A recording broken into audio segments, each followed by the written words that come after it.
Jorge Mier Hoffman es el autor de este libro que tengo yo acá. Estuve hojeando anoche un poquito. La carta que cambiará la historia, de Jorge Mier Hoffman, el primer libro. La carta que cambiará la historia, este libro, versa sobre el presunto asesinato de Bolívar, de Simón Bolívar. Y estaba leyendo yo en la contraportada que, de acuerdo con el planteamiento de usted, Bolívar no murió de tuberculosis, Bolívar no habría muerto en la quinta de San Pedro Alejandrino, Bolívar no murió el 17 de diciembre de la 1830, los restos de Bolívar no están en el Panteón Nacional. Y las preguntas que usted intenta responder con este libro es: ¿cómo murió Bolívar? ¿Cuándo murió Bolívar? ¿Quién mató a Bolívar? ¿Y dónde está Bolívar?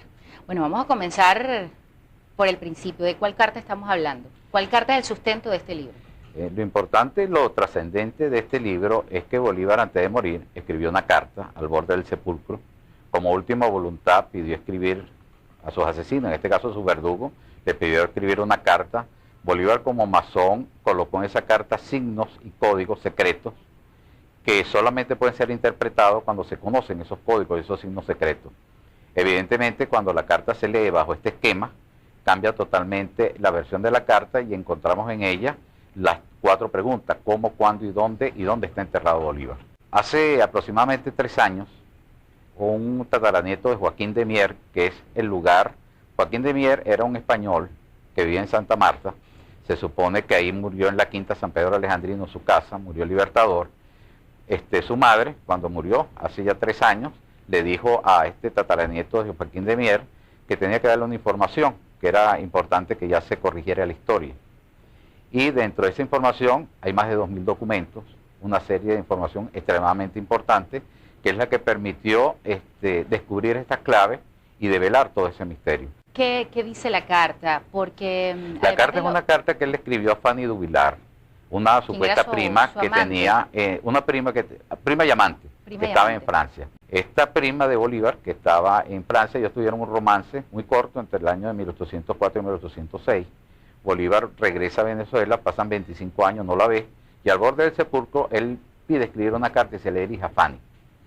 La carta siempre fue muy rimbombante. De hecho, hay muchos escritores como Lecuna que la declararon como apócrifa, sencillamente porque la carta no encuadra dentro del... Apócrifa es sin autor. Sin autor, porque es una carta que evidentemente el romanticismo que ahí se plasma no correspondía con el estilo de Bolívar. Y era verdad porque esa carta no tenía esa intención, tenía la intención de señalar una información. Y cuando fue dirigida a Fanny es porque él sabía que esa carta nunca le iba a llegar a Fanny. Finalmente la carta quedó en manos de su mayordomo, que era José Palacio. José Palacio la mantuvo hasta el día de su muerte. La carta finalmente llegó a un anticuario, a todos nos llegó, todos la conocimos, pero la carta cambia cuando encontramos dentro de estos documentos unas claves y unos códigos que nos dicen increíblemente quién lo mató, cómo lo mataron, dónde lo mataron y dónde está enterrado. Bueno, entonces la pregunta que necesariamente tengo que hacerle es: ¿quiénes lo mataron? Yo estuve hojeando un poco el prólogo y pareciera los responsables, de acuerdo a la teoría que usted maneja, parecieran estar vinculados todos a la masonería y también a España, Inglaterra y Estados Unidos. En cuanto a la masonería, fíjate, en aquella época la masonería no es la masonería actual. En la época de Bolívar, y estamos hablando en la época de Napoleón, la masonería era una institución donde estaba lo más intelectual de la época. Recuerda que teníamos en aquella época la Sagrada Inquisición, la iglesia controlaba todo, no se podía leer, los libros estaban prohibidos, la ciencia estaba prohibida. Entonces todo aquel que tenía alguna curiosidad o aquel que pensara distinto se metía a la masonería, pues la masonería encontraba una especie de intelectual, una secta intelectual en la cual se podían discutir este tipo de temas. Por eso que la masonería influyó demasiado dentro de lo que fue la Revolución Francesa, la Revolución de los Estados Unidos y necesariamente dentro de la Revolución venezolana.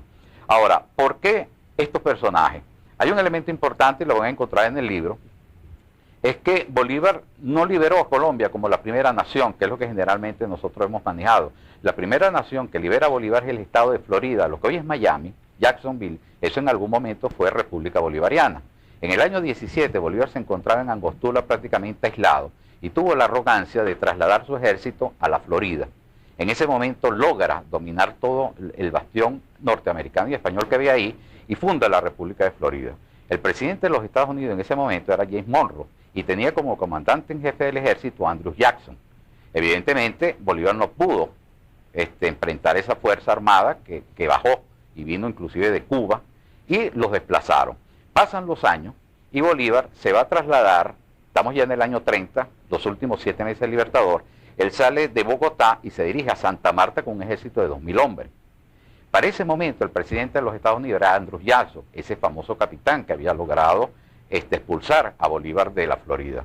Es evidente que ellos tuvieron que haberse planteado, si Bolívar en un momento tuvo la arrogancia de trasladarse de Angostura a Florida, en esta situación, presidente de 5 naciones con un ejército, es casi seguro que llega a Washington.